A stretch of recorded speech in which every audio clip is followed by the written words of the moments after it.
Hey guys, welcome to our channel. இன்றைக்கி வீடியோவில் நம்ம என்ன டாபிக் பற்றி பார்க்க போகிறோன்னா, உங்களை உருகி நேசித்த நபர் இப்போ உங்களை வேணான்னு சொல்கிறாங்க. ஏதோ ஒரு ரீசன்னால் உங்களை ரொம்ப அவாய்ட் பண்ணிக்கிட்டே இருக்காங்க. உங்களை காதலை புரிஞ்சிக்காமல் இருக்காங்க. உங்களை ரொம்ப ஹர்ட் பண்ணுறாங்க. இந்த மாதிரி சிச்சுவேஷனில் நீங்கள் அந்த நபருடைய லவ் தான் வேணும் அப்படின்னு ரொம்ப பிடிவாதமாக இருக்கீங்க. எப்படியாவது அவங்க எனக்கு திரும்ப வரணும், என்கிட்ட பேசணும், பழைய மாதிரி அதே லவ்வை எனக்கு காமிக்கணும்னு நினைக்கிறப்போ இந்த ஒரு மெத்தடை நீங்கள் செய்யுங்க. எப்பேற்பட்ட நபராக இருந்தாலும் சரி, எந்த தொலைவில் இருந்தாலும் சரி, வெறும் 3 நாளில் உங்களுக்கு வசியம் ஆவாங்க. ரொம்பவும் எளிமையான ஒரு மெத்தட் தான் இது. நம்ம சேனல் நீங்கள் தான் ஃபஸ்ட் டைம் பார்க்குறீங்கன்னா மறக்காமல் சப்ஸ்கிரைப் பண்ணிக்கோங்க. பக்கத்தில் இருக்கக்கூடிய பெல் பட்டனையும் கிளிக் பண்ணிக்கோங்க.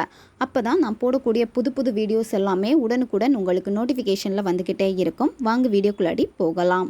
உங்களை அதிகமாக நேசித்த நபர், அதிக அளவில் உங்களுக்கு ஹோப் கொடுத்த நபர் இப்போ மற்றவங்களுடைய பேச்சை கேட்டுட்டு உங்களை வேணான்னு சொல்கிறாங்க. இல்லை அவங்க லைஃப்பில் வேறு யாராவது வந்திருப்பாங்க, அந்த ஒரு நபருக்காக முக்கியத்துவம் கொடுத்துக்கிட்டே இருக்காங்க. உங்களை கண்டுக்கவே மாட்டேங்கிறாங்க. உங்களுடைய லவ்வுக்கு அங்கே வேல்யூவே இல்லாமல் இருக்குது அப்படின்னா இதை நீங்கள் செய்யுங்க. இந்த மெத்தடை யாரெல்லாம் பயன்படுத்தலாம்னா, ரிலேஷன்ஷிப்பில் இருக்கிறவங்க பயன்படுத்தலாம். அடிக்கடி சண்டை வந்துக்கிட்டே இருக்குது, சரியாக பேச மாட்டேங்கிறாங்க, உங்களுக்கான டைம் அவங்க கொடுக்க மாட்டேங்கிறாங்க. ஸ்டார்டிங் நல்ல டைம் ஸ்பெண்ட் பண்ணியிருந்த நபர் இப்போ எதுக்கு எடுத்தாலும் எனக்கு வேலை இருக்குது அப்படின்னு உங்களை இக்னோர் பண்ணிக்கிட்டே இருக்காங்க அப்படின்னா அவங்களுக்காக இதை நீங்கள் செய்யுங்க. உங்களுக்கு பிரேக்கப் ஆகிடுச்சு, நோ கான்டாக்டில் இப்போ இருக்கீங்க, அவங்களே என்னை தேடி வரணும்னு நினைக்கிறப்ப இதை நீங்கள் செய்யுங்க. பிரிந்து வாழும் கணவன் மனைவி ஒன்று சேர்றதுக்காக இதை செய்யலாம். ஒன் சைடு லவ்வில் இருக்கிறவங்களும் இதை செய்யலாம்.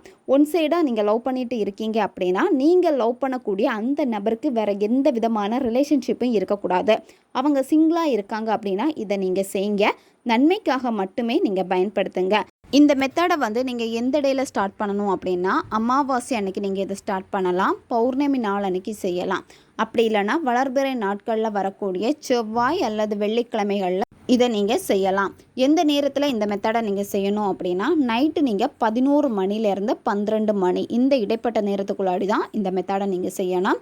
அமைதியான ஒரு பிளேஸில் தான் உட்காந்துட்டு இதை நீங்கள் செய்யணும். பெண்கள் தீட்டு சமயத்தில் இந்த மெத்தடை செய்யக்கூடாது. நான்வெஜ் சாப்பிட்டுட்டு செய்யக்கூடாது. நீங்கள் நான்வெஜ் சாப்பிட்டீங்க அப்படின்னா குளிச்சுட்டு தான் இந்த மெத்தடை நீங்கள் செய்யணும். யாருமே உங்களை டிஸ்டர்ப் பண்ணாத மாதிரி பார்த்துக்கோங்க. உங்களுடைய பூஜை ரூமில் இருந்துட்டு செய்யலாம், இல்லை தனி அறையில் இருந்துட்டு செய்யலாம், உங்களுடைய மொட்டை மாடியில் இருந்துட்டு செய்யலாம். இந்த மாதிரி அமைதியான ஒரு இடத்த நீங்கள் சூஸ் பண்ணிக்கோங்க. ஒரு தீபம் ஏற்றி வச்சுக்கோங்க. தீப ஒளியில் இருந்து தான் இதை நீங்கள் செய்யணும். வேறு எந்த வெளிச்சமே பார்த்திங்கன்னா அந்த ரூமுக்குள்ளாடி வரவே கூடாது. தீபத்துடைய வெளிச்சம் மட்டும்தான் இருக்கணும். ஃபஸ்ட்டு நீங்கள் மூச்சு பயிற்சி செய்யணும். உங்களுடைய மூச்சை கவனிங்க. மெதுவாக மூச்சை ஆழமாக உள்ளே இழுத்துட்டு வாய் வெளியே மூச்சை வெளியே விடுங்க. இந்த மாதிரி 10லேருந்து ஒரு 15 வாட்டி நீங்கள் செய்யுங்க. இதை நீங்கள் செய்கிறப்பவே உங்கள் மனம் ஒரு நிலையாகும். நீங்கள் என்ன விஷயம் செய்ய போகிறீங்களோ அதில் தான் உங்களுக்கு முழு கவனமும் இருக்கும். அதுக்கப்புறமா நீங்கள் என்ன பண்ணணுன்னா, நீங்கள் ஏற்றி வச்சுருக்கக்கூடிய அந்த தீபத்தை பாருங்கள். தீப ஒளியில் கொஞ்சம் நேரம் நீங்கள் உங்களுடைய கவனத்தை செலுத்திட்டு அடுத்து என்ன செய்யணும் அப்படின்னா, ஒரு நல்ல மிளகு எடுத்துக்கோங்க. நல்ல மிளகுன்னா பெப்பர், சின்னதாக உருண்டையாக இருக்கும் கருப்பு கலரில். இந்த கருப்பு மிளகை என்ன பண்ணணும் அப்படின்னா, உங்களுடைய வாயில் நாக்குக்கு அடிப்பகுதியில் நீங்கள் போடணும். அடிப்பகுதியில் வச்சுட்டு ஒரு கைப்பிடி அளவுக்கு கல்லுப்பு எடுத்துக்கோங்க. கல்லுப்பை உங்களுடைய இடது கையில் வைக்கணும். கையிலேருந்து கீழே சிந்தக்கூடாது. உப்பு கைக்குள்ளாடி அடங்குற மாதிரி அந்த அளவுக்கு கல்லுப்பு எடுத்துக்கோங்க. அடுத்து கண்களை மூடிட்டு உங்களுடைய நபரை நினச்சிக்கோங்க. யாருக்காக இந்த மெத்தடை நீங்கள் செய்ய போகிறீங்களோ அந்த நபரை நினச்சிக்கோங்க. அவங்க கூட இருந்த நல்ல நல்ல நிகழ்வுகளை எல்லாமே நினச்சி பாருங்கள். அவங்க கூட இருக்கிறப்போ நீங்கள் ரொம்ப சந்தோஷமாக இருந்திருப்பீங்க. உங்களை ரொம்ப ஹாப்பியாக பார்த்துருப்பாங்க. அவ்வளோ லவ் பண்ண ஒரு பர்சன், சரியா? எப்படி அந்த நபர் உங்ககிட்ட இருக்கணும்னு நீங்கள் ஆசைப்படுறீங்களோ அதே மாதிரி அந்த நபர் உங்ககிட்ட இருக்காங்க அப்படின்னா ரொம்ப ஹாப்பியாக அதை விஷுவல் பண்ணுங்கள். ஹாப்பியாக விஷுவல் பண்ணிவிட்டு என்ன பண்ணணும் அப்படின்னா, அந்த நபருடைய பேரை 21 வாட்டி நீங்கள் சொல்லணும். 21 வாட்டி சொல்கிறப்ப மனசுக்குள்ளாடியே நீங்கள் சொல்லிக்கோங்க.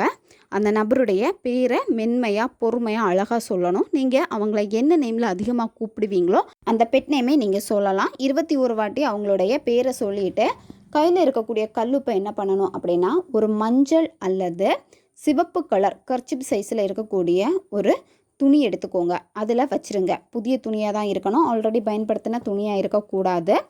அது கூடவே இப்போ நீங்கள் வாயில் சின்ன மிளகு போட்டிருப்பீங்கல்ல, அந்த மிளகை என்ன பண்ணணும் அப்படின்னா அந்த கல்லுப்புக்குள்ளாடி நீங்கள் வைக்கணும். வச்சுட்டு அதை ஒரு மூட்டை மாதிரி கட்டணும். கட்டிட்டு இந்த மூட்டை என்ன பண்ணணும் அப்படின்னா, நீங்கள் நைட்டு தூங்க போகிறப்போ உங்களுடைய தலகாணிக்கு அடியில் வச்சுட்டு தூங்குங்க.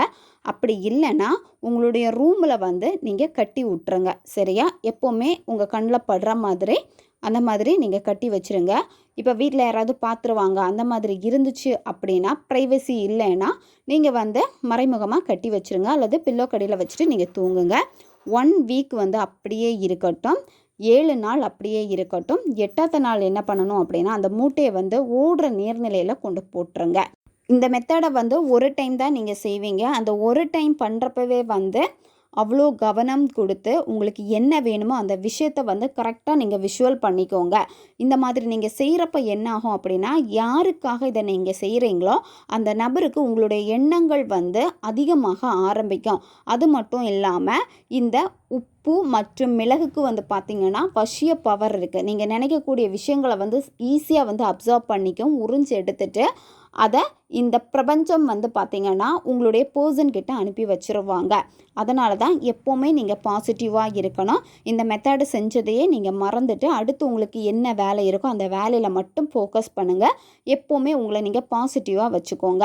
வெறும் 3 நாளில் அந்த நபருக்கு உங்களுடைய சிந்தனைகள் அதிகமாகும். அவங்க உங்களை உடனே காண்டாக்ட் பண்ணுவாங்க. ரொம்பவும் எளிமையான ஒரு மெத்தடு தான் இது.